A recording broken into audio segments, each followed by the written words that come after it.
Hey everyone, I'm Chris from American University's Center for Student Involvement, and I'm here to give you another quick tutorial for Engage. Now, Engage is our new online content management platform, and it's designed to help members of the AU community connect with student organizations and events that are happening on campus.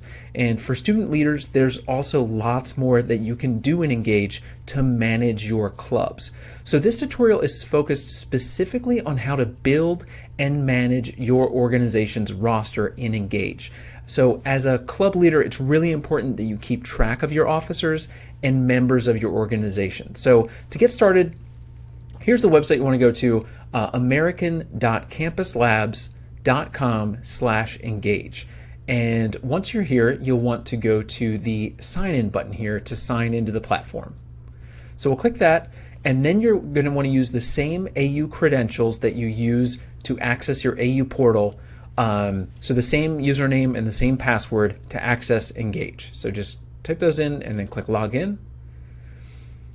And then your page in Engage here is going to look a little bit different from mine. Your memberships that you have might just be one organization, maybe the organization that you're president or vice president of, or maybe you have a couple memberships and they would populate in here.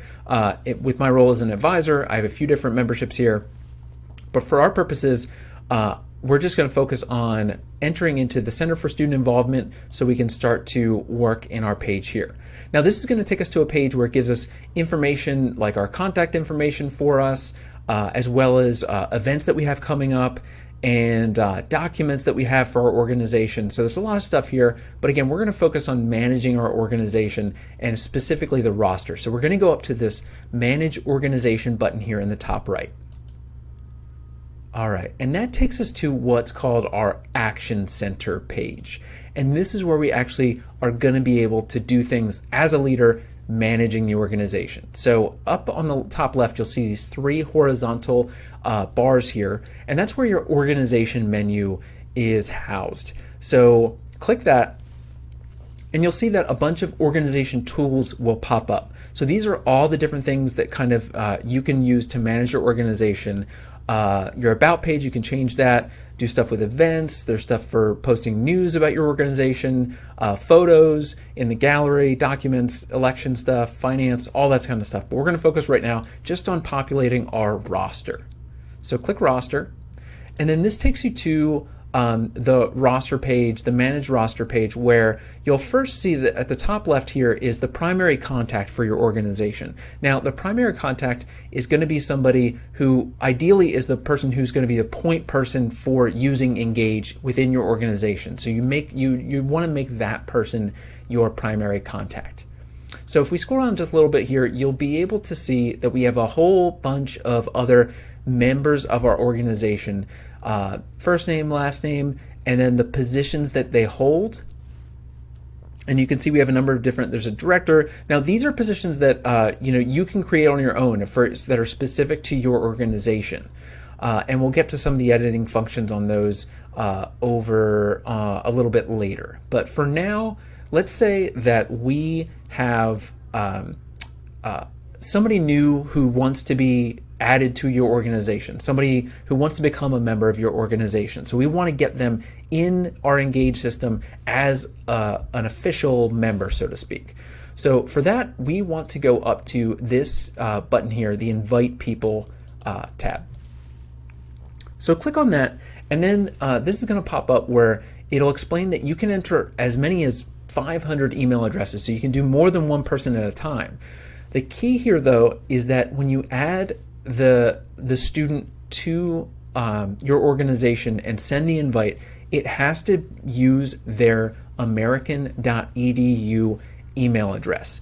You can't use a Gmail account or a Yahoo account or anything like that. It has to be at american.edu. And also, this is really important to remember, student.american.edu will not work. It has to just be american.edu.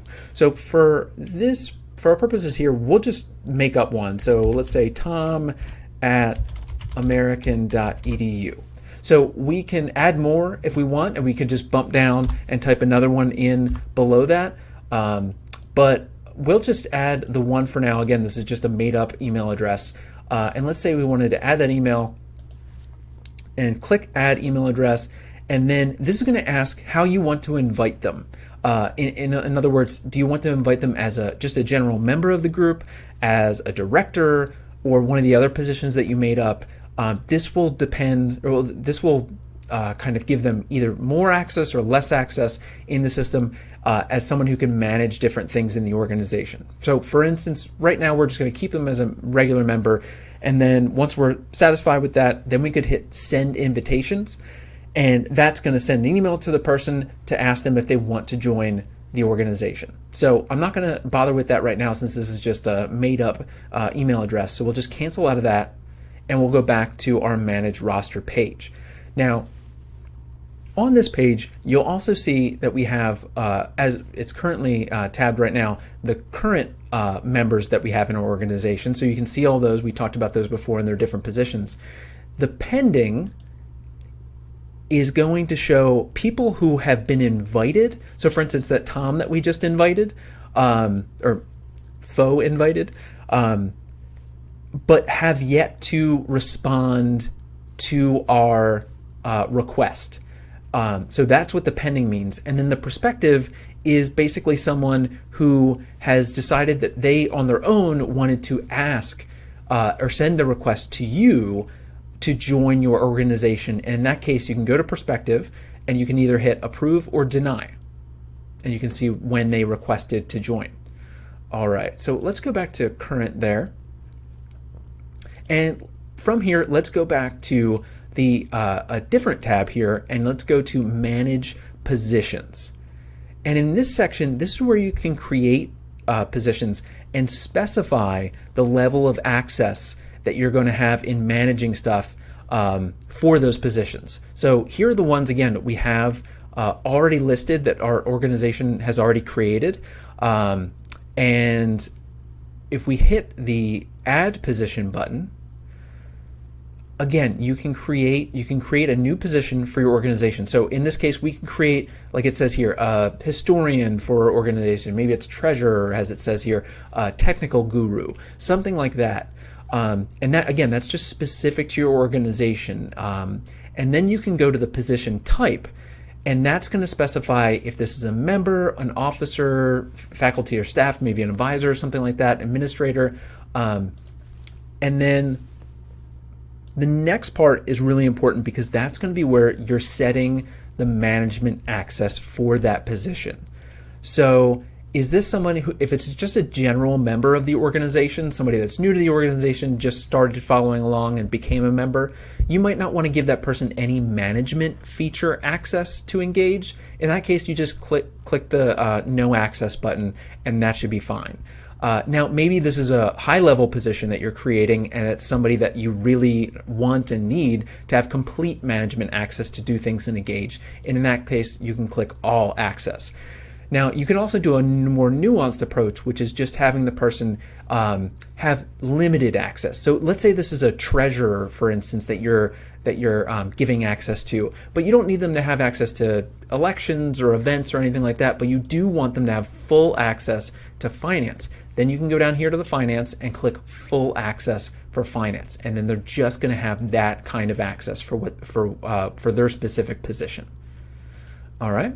So let's go, now that we've finished talking about managing those positions, let's go back here to the roster page and we'll talk about these editing features over here on the side. Now you can edit these positions to change what these different people have access to or what their positions are in the organization. So if you wanted to add with Andrew here, if we wanted to give him 25 live requester designation or some other thing that he's not currently, so right now just a member, but we could add him as primary contact or director or whatever. We can just do that by clicking the checkbox and then clicking save. And that's pretty simple to do.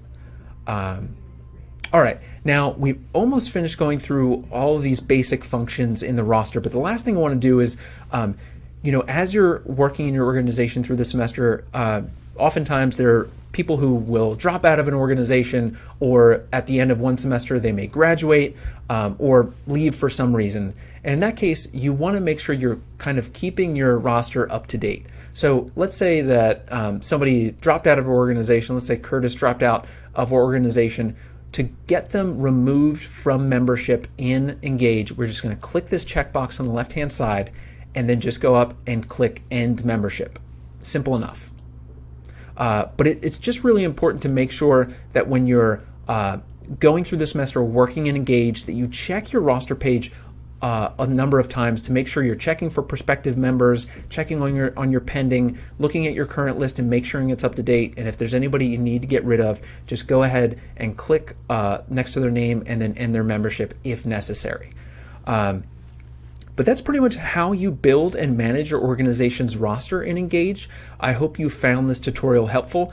And for more information about Engage or about the Center for Student Involvement, please visit our website at american.edu/ocl/student-involvement. And we also have a page here specifically for Engage where you can learn more about Engage as a whole, and even check out a bunch of these tutorials that we have similar to this one, where you can learn a lot about the basic functions of using Engage. So thank you very much.